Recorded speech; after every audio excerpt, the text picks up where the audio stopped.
मैं प्रदीप कुशवाहा लक्ष्य एकेडमी के इस ऑनलाइन प्लेटफॉर्म लक्ष्य मंता पर एक बार आपका फिर से स्वागत करता हूं। आज हमारा जो टॉपिक है वो बहुत ही महत्वपूर्ण टॉपिक है, वह है आपका क्रांतिकारी आंदोलन। आप जानते होंगे कि जो हमारा नेशनल मूवमेंट है उसका एक बहुत ही महत्वपूर्ण टॉपिक है, जिसमें हम क्रांतिकारी राष्ट्रवाद के बारे में पढ़ेंगे। हम लोग देखते हैं कि इस टॉपिक से महत्वपूर्ण क्वेश्चन क्या क्या है। पहला क्वेश्चन दिया हुआ है कि निम्नलिखित में से किसे भारतीय अशांति का जनक कहा जाता है। ठीक है, तो यहाँ पे भारतीय अशांति के जनक पूछा जा रहा है, और आप ये जो भारतीय शांति के जनक शब्द प्रयोग किया गया है, ये प्रयोग किया गया है वैलेंटाइन सिरोल के द्वारा। वैलेंटाइन सिरोल ने जो है भारतीय शांति का जनक किसे कहा है, इसमें चार ऑप्शन दिया हुआ है, एओ ह्यूम, दादा भाई नौरोजी, लोकमान्य तिलक और महात्मा गांधी। तो इसका जो राइट आंसर है वो है आपका लोकमान्य तिलक, यानी कि बाल गंगाधर तिलक को भारतीय शांति का जनक कहा है। इसके अलावा इन्होंने वैलेंटाइन सिरोल ने ही जो है आपका आर्य समाज को भी भारतीय शांति का जनक कहा है। तो आर्य समाज को भी कहा है, अगर व्यक्ति के बारे में पूछेगा तो लोकमान्य तिलक, और किसी संस्था के बारे में पूछेगा तो आर्य समाज। बाकी एओ ह्यूम के बारे में अगर आप जानते होंगे तो इन्होंने जो है आपका 28 दिसंबर 1885 को आपका भारतीय राष्ट्रीय कांग्रेस की स्थापना की, तो कांग्रेस के संस्थापक माने जाते हैं। साथ में एओ ह्यूम जो है भारत में पक्षी विज्ञान का जनक माना जाता है, तो पक्षी विज्ञान के जनक माने जाते हैं।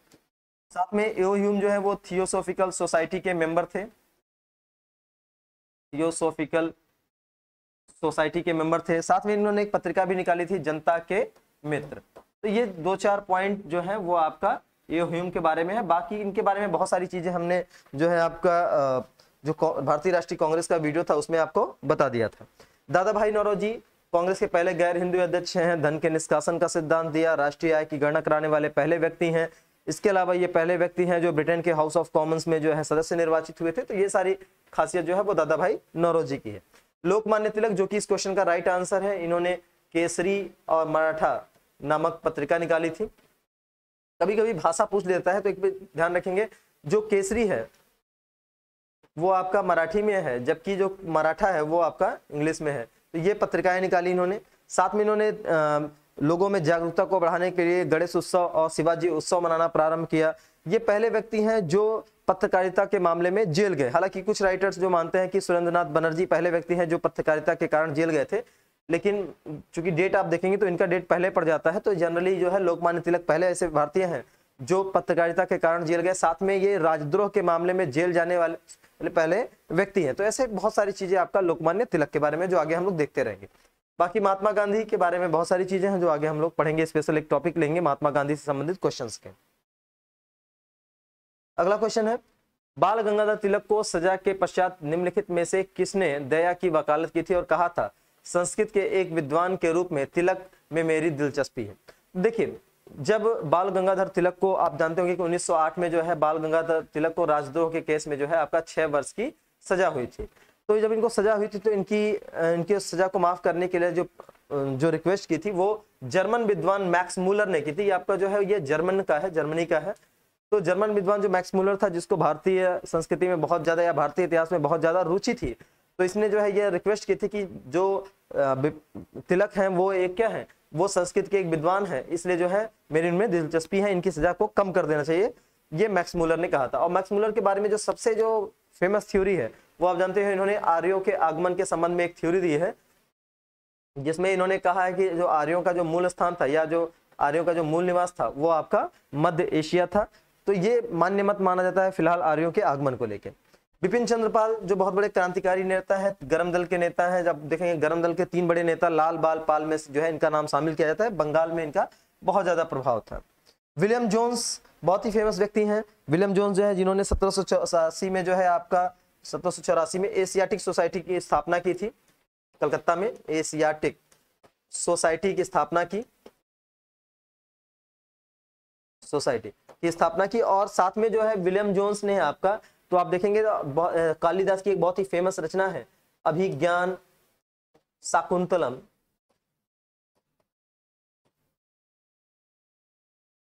तो अभिज्ञान शाकुंतलम का जो है इन्होंने अंग्रेजी में अनुवाद भी किया था, तो बहुत ही फेमस है।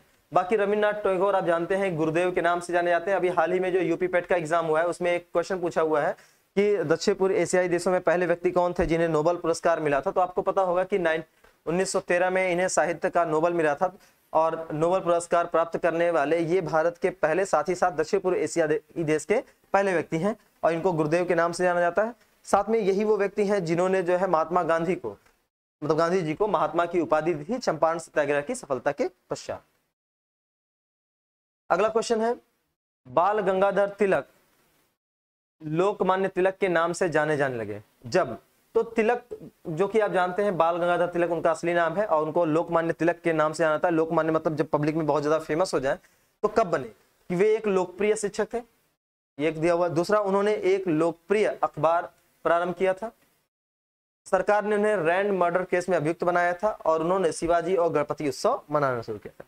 देखिए 4 ऑप्शन दिया हुआ है। पहला, ये लोकप्रिय शिक्षक थे, तो ऐसा तो नहीं पता चलता है कि बाल गंगाधर बहुत ही फेमस टीचर थे। लोकप्रिय अखबार उन्होंने शुरू किया था। आप जानते हैं कि तिलक ने 2 समाचार पत्र निकाले थे, एक केसरी और एक मराठा। तो 2 समाचार पत्रों का प्रकाशन किया था, पत्रिकाएं निकाली थी उन्होंने। लेकिन इसकी वजह से कोई इतना पॉपुलर नहीं हो जाए कि उन्हें लोकमान्य मान लिया जाए।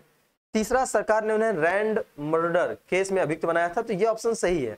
आप जानते होंगे कि 1897 में जो है आपका भारत में पहली क्रांतिकारी गतिविधि होगी जिसमें चापेकर बंधुओं के द्वारा पुणे के जो कमिश्नर थे, ठीक है, उनकी हत्या कर दी गई और इसमें जो है बाल गंगाधर तिलक का भी नाम आया था और तिलक को जो है इसमें 18 महीने की जेल दी गई, जिसकी वजह से ये पूरे भारत में लोकप्रिय हो गए। इसलिए जो है राइट आंसर जो होगा वो आपका सी हो जाएगा। और भारत की पहली क्रांतिकारी गतिविधि जो है वो चापेकर बंधुओं के द्वारा चलाई जाएगी, जिसमें आपका उन्होंने कमिश्नर रैंड की हत्या कर दी थी। इसमें उनको फांसी भी होगी। बाकी शिवाजी उत्सव, गणपति उत्सव इन्होंने मनाना शुरू किया। शिवाजी उत्सव जो है और गणपति उत्सव आपका देखेंगे 1893 में इन्होंने गणपति उत्सव और 1895 में इन्होंने जो है शिवाजी उत्सव मनाया था। और शिवाजी और गणपति उत्सव मनाने का जो उद्देश्य था बाल गंगाधर तिलक था वो था लोगों को जागरूक करना ताकि वो नेशनल मूवमेंट से जुड़ सके। तो क्वेश्चन नंबर जो 3 है इसका जो राइट आंसर है वो आपका सी है। अगला क्वेश्चन है, 1908 में 6 वर्ष के कारावास की सजा स्वतंत्रता संग्राम के किस उग्रवादी नेता को दी गई? तो यहाँ पे 4 ऑप्शन है। बिपिन चंद्र पाल, ठीक है, तो इसमें ये ऑप्शन नहीं है। दूसरा है बाल गंगाधर, जो कि सही ऑप्शन है। देखिए बाल गंगाधर तिलक जो है लाल बाल पाल जो गर्मपंथी नेता था उनमें से एक है, बहुत ही पॉपुलर नेता है। 1908 में इनके ऊपर मुकदमा चलाया गया और इन्हें सेडिशन का जो एक्ट था यानी कि राजद्रोह का जो कानून था उसके तहत जो है इनको 6 साल की सजा सुनाई गई। और आप देखेंगे कि 6 साल की सजा जो इनको दी गई थी और ये राजद्रोह के तहत सजा पाने वाले पहले भारतीय व्यक्ति हैं। आगे चल के देखेंगे आप महात्मा गांधी को भी 6 साल की सजा सुनाई जाएगी। तो ये एक इनका राइट आंसर है। लाला लाजपत राय जिन्हें शेरे पंजाब के नाम से जाना जाता है, पीएनबी के संस्थापक सदस्यों में से एक है। साथ में जो लाला लाजपत राय हैं इनके संबंध में एक चीज और है कि जब साइमन कमीशन का लाहौर में विरोध हो रहा था तो उसमें जो लाठीचार्ज की गई थी उसमें लाला लाजपत राय की मृत्यु हो गई थी, जिसमें अंतिम समय में इन्होंने एक स्टेटमेंट भी दिया था जिसमें इन्होंने कहा था कि मेरे शरीर पर पड़ने वाले लाठी जो है वो ब्रिटिश साम्राज्य की ताबूत की कील होंगे। यह स्टेटमेंट जो है इन्होंने ही दिया था। और साथ में एक चीज और है, लाला लाजपत राय जो है इनके संबंध में है कि लाल बाल पाल जो ये त्रिगुट है उसमें से इकलौते ऐसे व्यक्ति हैं जो कांग्रेस के अध्यक्ष रहे हैं। तो आप देखेंगे 1920 में जो है ये कांग्रेस के अध्यक्ष रहे। इकलौते ऐसे व्यक्ति हैं जो लाल बाल पाल में से कांग्रेस के अध्यक्ष रहे। और देखेंगे आप यहाँ इनकी एक जो पत्रिका है यंग इंडिया, हालांकि इससे जो है महात्मा गांधी का भी संबंध है इस पत्रिका से। तो यंग इंडिया इनके एक बहुत ही फेमस पत्रिका है जिसमें ये कांग्रेस की नीतियों की बहुत ज्यादा आलोचना करते थे। कांग्रेस को भीख की जो नीतियों को बार बार ये कहते थे कि कांग्रेस की स्थापना इसीलिए की गई है ताकि ब्रिटिश साम्राज्य को छिन्न भिन्न होने से बचाया जा सके। यानी कि ये जो है विलियम बे डर्बन जो कि ह्यूम का जीवनीकार था, उसकी जो थ्योरी थी सेफ्टी वॉल्व की, उसको ये बहुत ज्यादा मानते थे।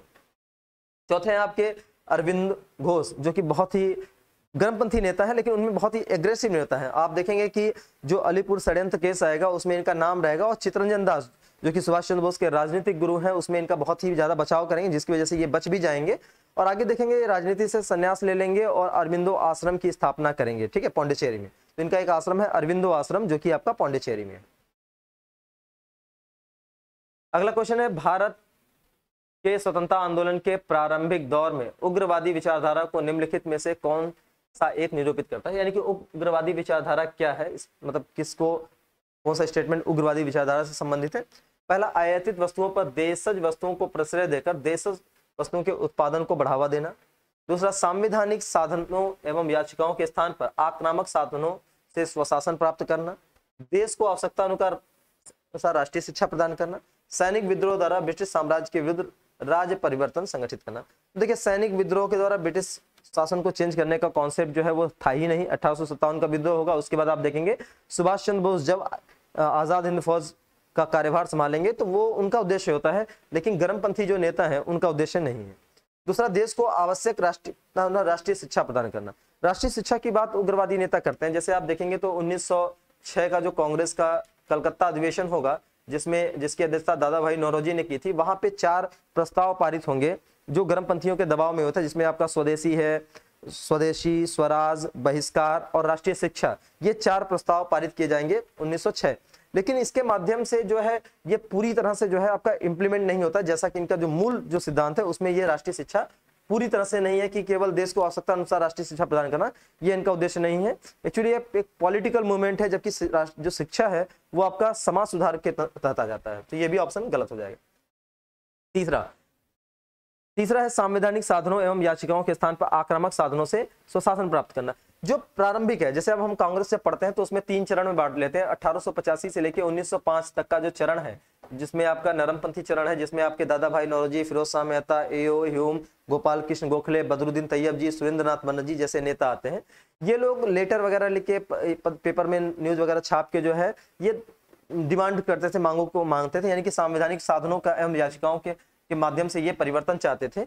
लेकिन जब 1905 से लेकर 1919 तक का जो दूसरा चरण चलता है, जिसको हम गर्मपंथी या उग्र राष्ट्रवादी चरण कहते हैं, जिसमें लाल बाल पाल, अरविंद घोष जैसे नेता आते हैं, ये आक्रामक साधन अपनाते हैं, बहिष्कार की नीति को अपनाते हैं, स्वदेशी की बात करते हैं, तो उसके माध्यम से स्वशासन प्राप्त करना चाहते हैं। तो इस हिसाब से देखा जाए तो बी ऑप्शन जो है वो आपका सही हो जाएगा। पहला ऑप्शन जो है वो आर्थिक उदारीकरण की बात है, जिसमें ये तो सभी चरणों में रहने वाला है, चाहे गांधीवादी हो, उदारवादी हो या आपका नरमपंथी हो।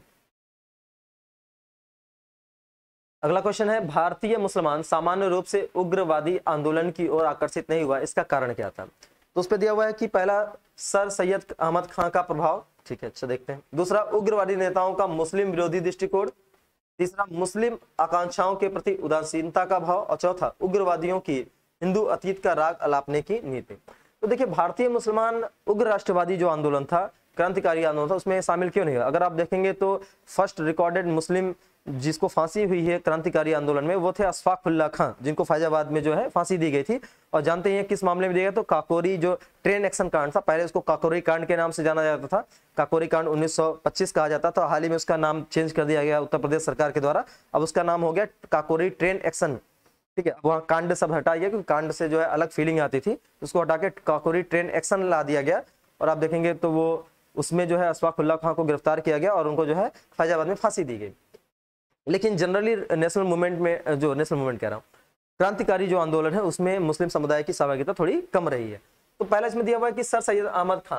तो देखिए सर सैयद अहमद खां का प्रभाव रहा है, लेकिन इतना भी नहीं प्रभाव है कि वो शामिल हो। आप देखेंगे सर सैयद अहमद खां जो है वो अलीगढ़ आंदोलन से जुड़े हुए हैं। अलीगढ़ आंदोलन एक मूवमेंट है जो मुस्लिम में धर्म सुधार के लिए चलाया गया था। और सर सैयद अहमद खां जो है, हालांकि प्रारंभ में हिंदू और मुस्लिम को 2 आंखें मानते थे, लेकिन आगे देखेंगे तो ये मुस्लिम समर्थक हो जाएंगे।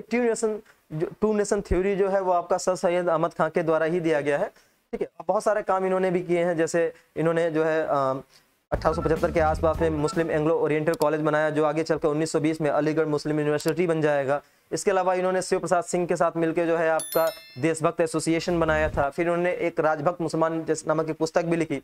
और सबसे बड़ी बात, सर सैयद खां जो है वो पहले भारतीय हैं जिन्होंने 1857 के विद्रोह पर एक किताब लिखी थी, the causes of mutiny revolt of 1857, the causes of revolt of 1857।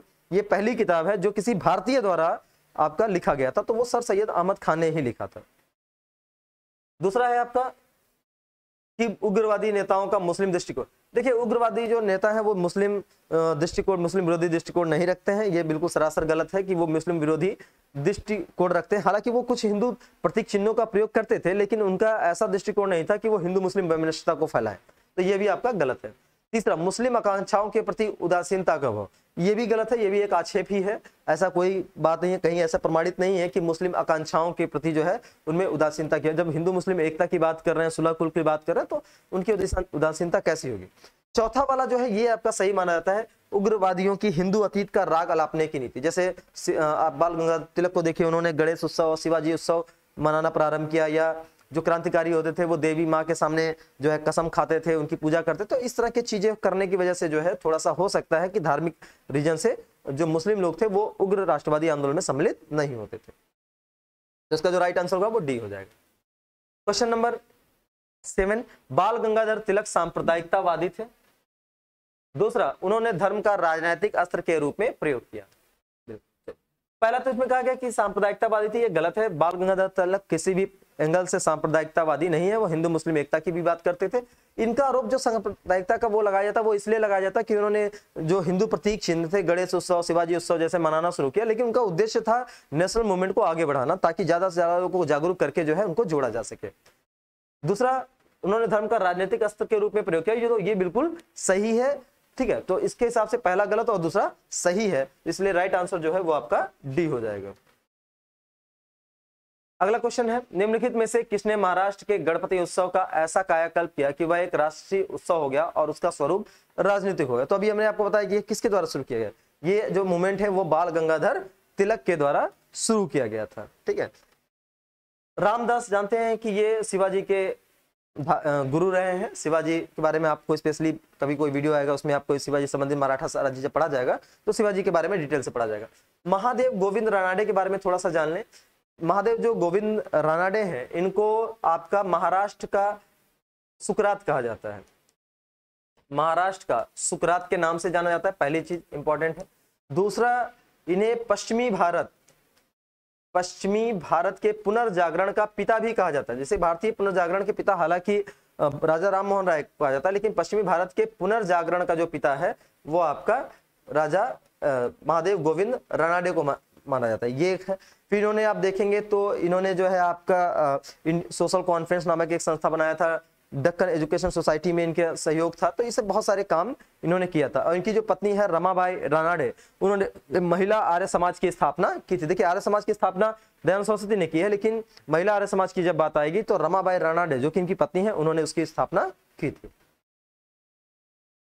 अगला क्वेश्चन है, महात्मा गांधी के साथ निम्न मुसलमानों में से किसने बाल गंगाधर तिलक की अर्थी उठाई थी? तो 4 ऑप्शन दिया हुआ है, शौकत अली, मोहम्मद अली, मौलाना अबुल कलाम आजाद और M.A. अंसारी, मुख्तार अहमद अंसारी, जो कि 1927 में ये कांग्रेस के अध्यक्ष रहे थे मद्रास अधिवेशन में। और इसी अधिवेशन में जो है पूर्ण बहिष्कार का प्रस्ताव पारित किया गया था, जो कि साइमन कमीशन के लिए था। पूर्ण बहिष्कार, ये इनकी खासियत है। दूसरा, मौलाना अबुल कलाम आजाद जानते ही हैं, सबसे युवा कांग्रेस अध्यक्ष थे, सबसे लंबे समय तक 40 से 45 तक कांग्रेस के अध्यक्ष रहे। साथ में भारत के पहले शिक्षा मंत्री थे। इन्होंने कहा था कि कुरान की व्याख्या विज्ञान के आलोक में होनी चाहिए। साथ में जो शिमला सम्मेलन हुआ था, सर्वदलीय बैठक हुई थी वेबल योजना के बाद 1945 में, 25 जून 1945 में, उसमें इन्होंने पार्टिसिपेट किया था, ठीक है। जहाँ पे जिन्ना की जिद के कारण इन्होंने कहा था कि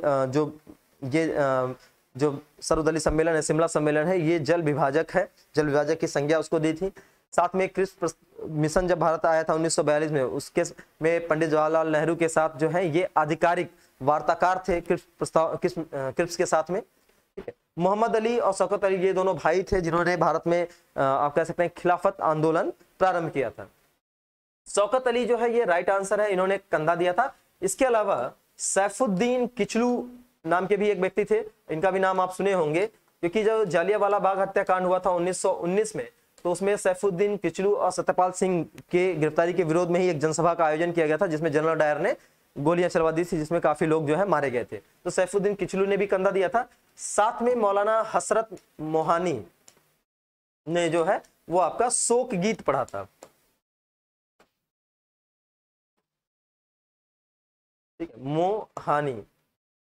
तो हसरत मोहानी जो है इन्होंने शोक गीत पढ़ा था, और इन दोनों ने जो है आपका शौकत अली और सैफुद्दीन किचलू ने कंधा दिया था। और तिलक की मृत्यु कब हुई थी? तो एक चीज ध्यान रखेंगे, तो बाल गंगाधर जो तिलक की मृत्यु है वो आपका हुई था 1 अगस्त 1920 को। और आप देखेंगे इसी डेट को भारत में क्या किया गया, असहयोग आंदोलन भी शुरू किया गया था, असहयोग आंदोलन भी शुरू हुआ था। और साथ में आप देखेंगे जो असहयोग आंदोलन में आंदोलन को चलाने के लिए जो फंड बनाया गया था उसका नाम भी रखा गया था तिलक स्वराज फंड, जो कि आंदोलन को चलाने के लिए किया गया था। तो ये सारी चीजें जो है आपका क्वेश्चन नंबर 9 से संबंधित।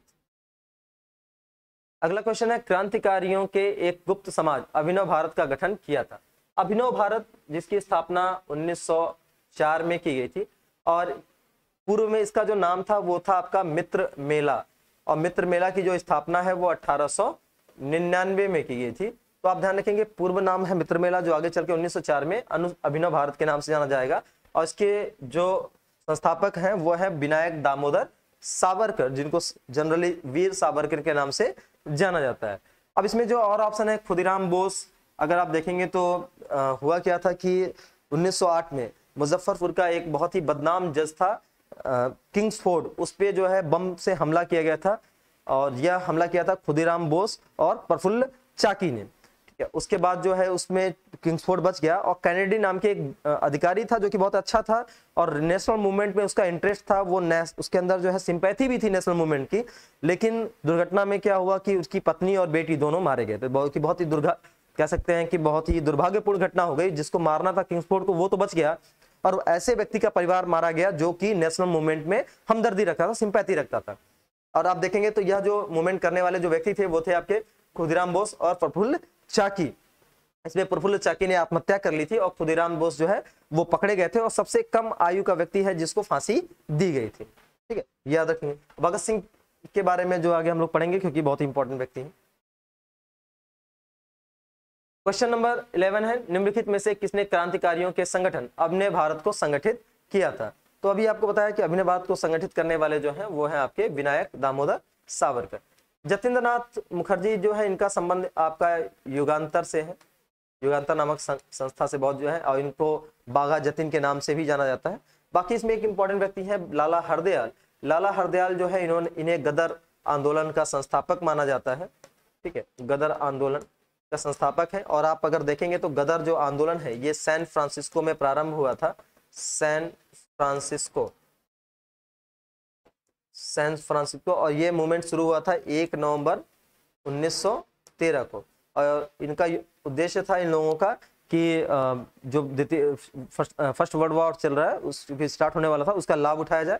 और इन लोगों ने एक पत्रिका भी निकाली थी गदर नाम की, ठीक है, जो कि पहली बार उर्दू में निकला था। आगे चल के आप देखेंगे पंजाबी वगैरह में भी निकलना शुरू है। तो गदर नामक एक पत्रिका का भी प्रकाशन किया गया था। तो ये सारी चीजें जो है आपका लाला हरदयाल से।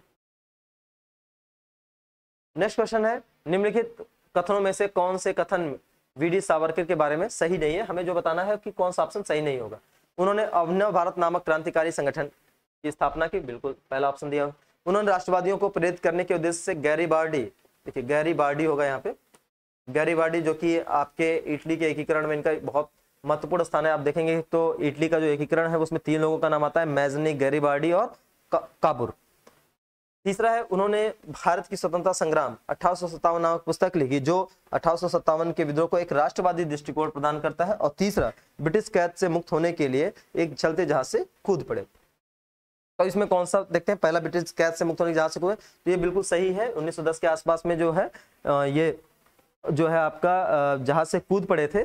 ठीक है, लेकिन दुर्भाग्यपूर्ण ये रहा कि फिर पकड़े गए फ्रांसीसी सैनिकों के द्वारा और इन्हें अंग्रेजों को हैंडओवर कर दिया गया था। तो ये सही है ऑप्शन, यानी मतलब ये घटनाक्रम सही है। दूसरा, उन्होंने भारत का स्वतंत्रता संग्राम 1857 पर एक पुस्तक लिखी। ठीक है, तो इन्होंने फर्स्ट वॉर ऑफ इंडिपेंडेंस नामक एक किताब लिखी थी, और जिसमें इन्होंने कहा था कि ये भारत का पहला स्वतंत्रता संग्राम था, और वहीं से जो है इस मूवमेंट 1857 के विद्रोह में एक राष्ट्रवादी दृष्टिकोण आया। तो यानी कि ये भी जो ऑप्शन है क्वेश्चन के हिसाब से गलत है और वैसे जनरली सही है।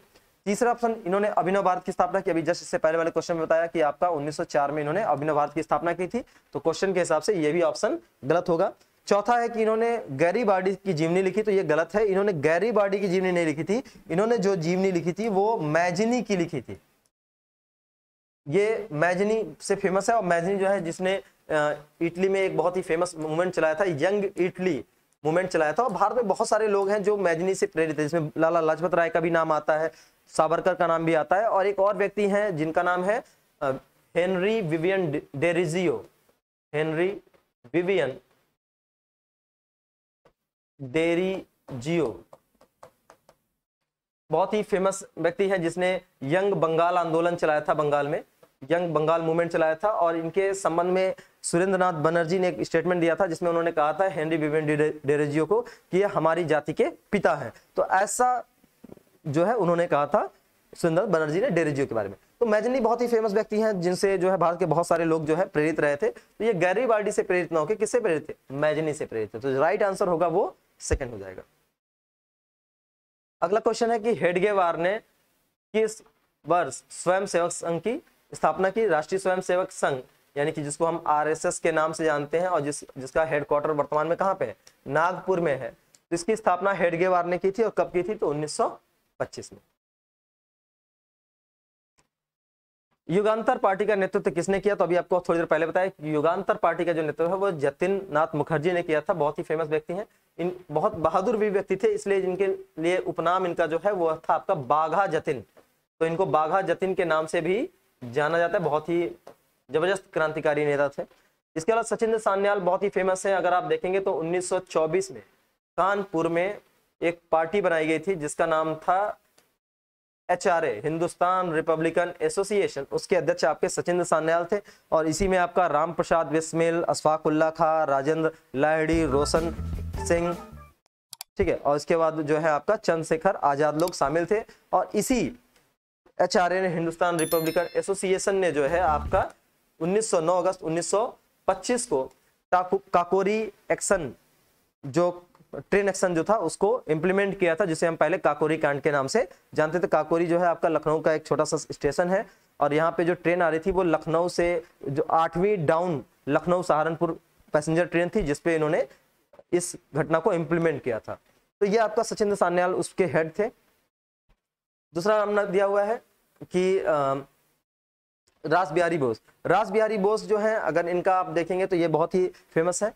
इन्होंने आप देखेंगे कि 1911 में जब वायसराय हार्डिंग दिल्ली में प्रवेश कर रहे थे तो इन्होंने उनके ऊपर बम से हमला किया था। तो हार्डिंग जो बम कांड है उसमें आपका ये इन्वॉल्व रहता है। इसके बाद ये भारत छोड़ के बाहर चले जाएंगे और आजाद हिंद फौज, हालांकि जो आजाद हिंद फौज है उसका विचार सबसे पहले मोहन सिंह के पास आया था, लेकिन जापानियों का सहयोग के कारण जो है वो खत्म हो गया। लेकिन रास बिहारी बोस ने जो है फिर से आपका आजाद हिंद फौज को संगठित किया। जब 1943 में सुभाष चंद्र बोस वहां पहुंचेंगे सिंगापुर, तो ये जो है उनको प्रधान सेनापति बना देंगे, यानी कि नेतृत्व जो है वो सुभाष चंद्र बोस को दे देंगे। बाकी सुभाष चंद्र बोस के बारे में बहुत कुछ है, आगे हम लोग इन पर चर्चा भी करेंगे। जब महान विभूतियों के बारे में या पर्सनालिटीज के बारे में पढ़ेंगे तो हम सुभाष चंद्र बोस के बारे में ही देखेंगे। अगला क्वेश्चन है, वह कौन थे जिन्होंने अनुशीलन समिति की स्थापना की? तो आपका अनुशीलन समिति, इसके जो संस्थापक हैं वो हैं आपके पी मित्रा। इसको लेकर, इसकी स्थापना को लेकर बड़ा 1902 में मिदनापुर में हुआ, 1906 में ढाका में हुआ, तो कई बार इसकी स्थापना हुई थी, तो इसलिए जो है इसको हम छोड़ देते हैं। 1906 आपका जो पी मित्रा है, इन्होंने अनुशीलन समिति की स्थापना की। बारिंद घोष बहुत ही फेमस है, अलीपुर षड्यंत्र केस में इनका भी नाम है। ये अरविंद घोष के भाई थे। अरविंद घोष तो चित्तरंजन दास के प्रयासों से किसी तरह से बच गए थे, लेकिन ये नहीं बच पाए थे, बारिंद घोष। और साथ में जो आप देखेंगे वीडी सावरकर दिए हुए हैं, जो कि आपका बहुत ही फेमस, अभी इनके बारे में आपको थोड़ा पहले बताया था। तो ये था आपका क्वेश्चन नंबर 15। अगला क्वेश्चन है, मुजफ्फरनगर में किंग्सफोर्ड की हत्या का प्रयास कब किया गया? तो मुजफ्फरनगर में जो किंग्सफोर्ड की हत्या का प्रयास है 1908 में किया था, जिसको एक्टिवेट किया था खुदीराम बोस और प्रफुल्ल चाकी ने, जिसमें जो है प्रफुल्ल चाकी ने आत्महत्या कर ली थी, लेकिन खुदीराम बोस पकड़े गए, उनको फांसी दी गई। सबसे कम आयु के व्यक्ति थे जिनको फांसी दी गई। इस केस में जो है बड़ा दुर्भाग्यपूर्ण घटना ये थी कि जो जिसको मारना था किंग्सफोर्ड, वो तो बच गया और ऐसा व्यक्ति मारा गया जो कि नेशनल मूवमेंट के प्रति सिंपैथी रखता था। अगर बाकी के ईयर को देख लेंगे, एक एक इंपॉर्टेंट चीज अगर हम देखें तो 1909 इसलिए इंपॉर्टेंट है क्योंकि इस साल जो है आपका मार्ले मिंटो सुधार आया था।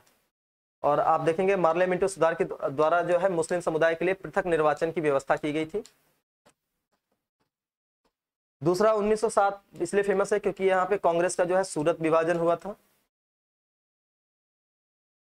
और 1911 इसलिए फेमस है क्योंकि दिल्ली दरबार जो आपका हुआ था, तीसरा दिल्ली दरबार था, उसका आयोजन किया गया था, जिसमें दिल्ली दरबार में क्या किया गया? बंगाल विभाजन को रद्द कर दिया गया। ठीक है, बंगाल विभाजन रद्द हो गया यहाँ पे। और दूसरा, दिल्ली को राजधानी बनाया गया। और आप जानते होंगे दिल्ली को राजधानी बना दिया गया, राजधानी बना गया। और आप जानते हैं कि 1 अप्रैल 1912 से भारत की राजधानी दिल्ली है। तो ये तो कुछ इंपॉर्टेंट पॉइंट्स थे। अगला क्वेश्चन, निम्नलिखित में से किसने बड़ी बुद्धिमानी के साथ अलीपुर षड्यंत्र केस में अरविंद घोष का बचाव किया? तो अभी मैंने बताया कि बहुत सारे लोग पकड़े गए थे और उसमें बचाने वाले जो थे, जिन्होंने अरविंद घोष को बचाया था, वो थे आपके चित्तरंजन दास, CR दास के नाम से जिनको जाना जाता है। और इनकी एक उपाधि भी है, इनको देश बंधु के नाम से भी जाना जाता है। और सबसे बड़ी खासियत है इनकी कि ये सुभाष चंद्र बोस के, यानी कि बोस के राजनीतिक गुरु माने जाते हैं। और साथ में CR दास जो है, इन्होंने मोतीलाल नेहरू के साथ मिलकर जो है स्वराज पार्टी का भी गठन किया था। तो स्वराज पार्टी के जो है ये अध्यक्ष भी रहे थे। WC बनर्जी के बारे में जानते हैं। WC बनर्जी कांग्रेस के पहले अध्यक्ष रहे। व्योमेश चंद्र बनर्जी नरमपंथी नेता है। मोतीलाल नेहरू जो कि पंडित जवाहरलाल नेहरू के पिता हैं, बहुत बड़े व्यक्ति थे, 1928 में कांग्रेस के अध्यक्ष रहे थे। फिर अगले साल 1929 में पंडित जवाहरलाल नेहरू जो है वो कांग्रेस के अध्यक्ष रहे। और 1928 में इन्होंने नेहरू रिपोर्ट बनाया था, नेहरू रिपोर्ट, जिसमें इन्होंने मूल अधिकार की भी मांग की थी, साथ में भारत को डोमिनेंट स्टेट्स का दर्जा देने की मांग की थी। लेकिन सुभाष चंद्र बोस और पंडित जवाहरलाल नेहरू ने काफी विरोध कर दिया था। बाकी तेज बहादुर सप्रू बहुत ही नरमपंथी नेता हैं, ठीक है, सप्रू जी। अगला क्वेश्चन, किस वर्ष हिंदुस्तान रिपब्लिकन एसोसिएशन की स्थापना हुई? तो यहाँ देखिए, हिंदुस्तान रिपब्लिकन एसोसिएशन की बात की जा रही है, यानी कि HRA की बात की जा रही है। और HRA की जो स्थापना है वो आपका 1924 में की गई थी। और इनकी स्थापना कहाँ पे हुई थी? तो कानपुर में हुई थी। और देखेंगे आप, इसके जो संस्थापक हैं उसमें आपका सचिंद्र सान्याल है, ये इसके अध्यक्ष थे। और इसमें जो बड़े बड़े नाम लिए जाते हैं उसमें आपका राम प्रसाद बिस्मिल का नाम आता है, ठीक है, राम प्रसाद बिस्मिल, चंद्रशेखर आजाद, अशफाक उल्ला खां, रोशन सिंह और राजेंद्र लाड़ी, ये बड़े नाम है। और इसी संगठन ने जो है आपका काकोरी ट्रेन एक्शन इंप्लीमेंट किया था। और अगर देखेंगे बाकी 1920 के बारे में देखें तो 1920 की दो बड़ी घटनाएं हैं। पहला, 1920 की असहयोग मूवमेंट शुरू होने वाला है। 1 अगस्त 1920 को असहयोग आंदोलन शुरू होगा, साथ में तिलक की मृत्यु हो गई। और दोनों जो है सेम डेट में हुआ था। दोनों के घटना का जो डेट है वो क्या है? 1 अगस्त 1920। 1924 बताई दिया। 1928 में एक तो आपका नेहरू रिपोर्ट आ जाएगा, ठीक है, ये याद रखेंगे। नेहरू रिपोर्ट जो कमेटी बनाई थी उसके अध्यक्ष मोतीलाल नेहरू थे। साथ में 1928 में ही चंद्रशेखर आजाद की अध्यक्षता में फिरोज शाह कोटला मैदान में HSRA का गठन होगा, हिंदुस्तान सोशलिस्ट रिपब्लिकन एसोसिएशन की स्थापना हो जाएगी। और 1930 की अगर महत्वपूर्ण घटनाओं को देखें तो पहला फर्स्ट जो है गोलमेज सम्मेलन होने वाला है, फर्स्ट गोलमेज सम्मेलन होगा। फिर आपका दांडी मार्च करेंगे गांधी यहाँ पे 12 मार्च 1930 को दांडी मार्च। और फिर आप देखेंगे 1930 में ही 6 अप्रैल 1930 को जब गांधी जी दांडी मार्च कंप्लीट करके साबरमती आश्रम से दांडी पहुंचेंगे और यहाँ पे नमक हाथ में उठा के जो है नमक कानून तोड़ देंगे। और 6 अप्रैल 1930 को एक आंदोलन चलाएंगे जिसको बोलते हैं सविनय अवज्ञा आंदोलन या नमक सत्याग्रह। तो ये सारे जो है घटनाएं होने वाली है। अगला है, निम्नलिखित में से कौन हिंदुस्तान रिपब्लिकन एसोसिएशन का सदस्य नहीं था? इसमें 4 ऑप्शन दिया है, भगत सिंह, चंद्रशेखर आजाद, राम प्रसाद बिस्मिल और शिव वर्मा। इसका जो राइट आंसर है वो है आपका भगत सिंह। भगत सिंह जो है ये HRA के मेंबर नहीं है, ये HSRA के मेंबर हैं, ठीक है, HSRA। और एक चीज और इनके बारे में देखेंगे, इन्होंने 1926 में भी एक पार्टी बनाई थी जिसका नाम था नौजवान सभा, नौजवान सभा, ठीक है। चंद्रशेखर आजाद आप जानते हैं 27 फरवरी को 27 फरवरी 1931 को जो है आपका अल्फ्रेड पार्क, जो कि अब उसका नाम चंद्रशेखर आजाद पार्क हो गया, वहां पे जो है इन्होंने स्वयं को गोली मार ली थी क्योंकि ये चारों तरफ से अंग्रेजों से घिर गए थे। राम प्रसाद बिस्मिल जिनको गोरखपुर में फांसी की सजा दी गई थी और पंडित जी के नाम से जाने जाते हैं, HRA के प्रारंभिक सदस्यों में से एक थे। काकोरी कांड इन्होंने में ये इन्वॉल्व थे, इसी में इनको फांसी दी गई थी। शिव वर्मा भी जो है इसी HRA से जुड़े हुए हैं, न कि HSRA से। अगला है कि अपनी फांसी से पूर्व निम्नलिखित क्रांतिकारियों में से किस एक ने पीने हेतु दिए गए दूध को अस्वीकार कर दिया और कहा मैं केवल अपनी मां का दूध लूंगा? तो ये जो है कथन ये आपका राम प्रसाद बिस्मिल ने लिया था जब इनको फांसी की सजा दी जा रही थी काकोरी केस में। बाकी राजगुरु जो है सुखदेव और भगत सिंह को आप जानते हैं कि उनको लाहौर षड्यंत्र केस में फांसी दी गई। अशफाक उल्ला खां पहले रिकॉर्डेड मुस्लिम है जिनको फांसी की सजा दी गई थी और ये भी जो है आपका किसमें इन्वॉल्व थे? काकोरी ट्रेन एक्शन कांड में, काकोरी ट्रेन एक्शन में इन्वॉल्व थे। तो ये सारी चीजें हैं जो कुछ क्वेश्चन थे जो कि आपका क्रांतिकारी आंदोलन से था। आगे इसमें और भी क्वेश्चन है जिसमें हम विदेश वाले जो कुछ क्रांतिकारी संगठन उनके बारे में भी देखेंगे। तो मिलते हैं अगले लेक्चर, धन्यवाद।